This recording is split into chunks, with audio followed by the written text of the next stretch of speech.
Come closer, my children, come closer. Do not let the fire tell its story to empty air.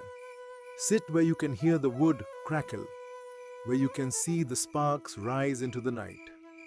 My grandfather used to say that every spark carried a question from an ancestor, waiting for someone brave enough to answer it. When I was a little boy, I believed wisdom belonged only to the old. I thought children were meant to listen, never to ask. But one evening, my grandfather shook his head and said, "A child with one honest question can open a door that 100 wise men never noticed." I frowned. "How can one question change anything?" He smiled. "Listen carefully and I will tell you." Many seasons ago, nestled between rolling hills and a winding river, there was a peaceful village where everyone knew their place.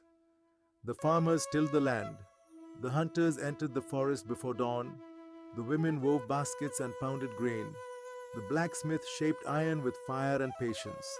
The elders gathered beneath the great baobab tree to settle disputes and share wisdom. The village prospered because every person respected tradition, or so they believed. Among the villagers lived a little boy named Kito.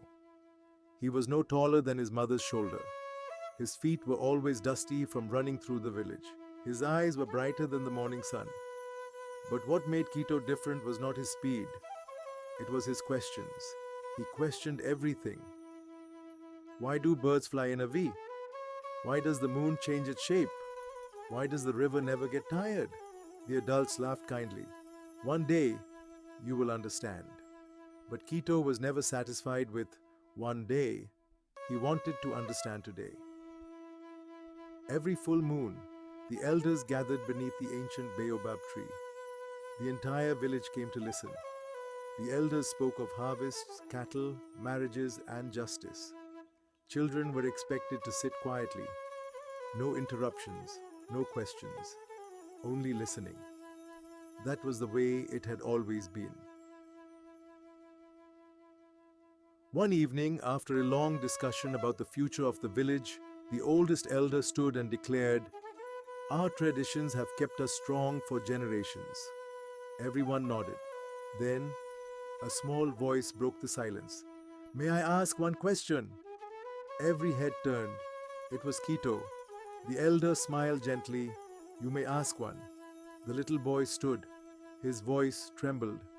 "If our traditions are so wise, why are we afraid to ask questions about them?" Silence. The wind stopped. Even the fire seemed to grow still. No one had ever asked such a thing. Some villagers lowered their heads. Others looked at the elders, waiting for someone to scold the boy. The oldest elder looked at Kito for a very long time.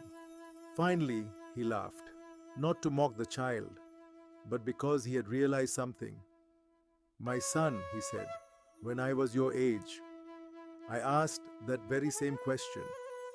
The villagers looked at one another in surprise. The elder continued, "And do you know what my grandfather told me?" Kito shook his head. He said, "Tradition is like a tree. Its roots must stay deep in the earth, but its branches must keep growing toward the sky. If a tree stops growing, it begins to die."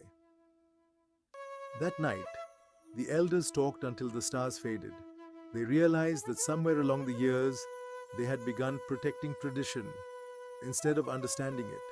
From that day forward, every council meeting ended the same way.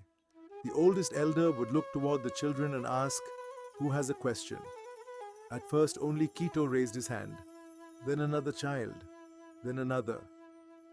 Some questions were simple, others were difficult, but every question helped the village become wiser. The farmers learned new ways to care for the soil. The hunters discovered safer paths through the forest. The blacksmith created stronger tools. Even the elders admitted they did not know everything, and because they were willing to learn, the village flourished for generations. Many years later, Kito became an elder himself. Children gathered around him beneath the same great baobab tree. One little girl raised her hand. "Elder Kito, May I ask one question? He smiled. My child, you may ask as many as your heart carries. The children laughed, and Quito remembered the night when one small question changed an entire village. The old storyteller looked around the fire. My children, never be afraid to ask honest questions. Questions are not signs of disrespect. They are signs that the mind is awake and the heart is seeking wisdom. But remember this: ask your questions with humility and listen carefully to the answers. For wisdom belongs not only to those who speak, but also to those who are willing to learn.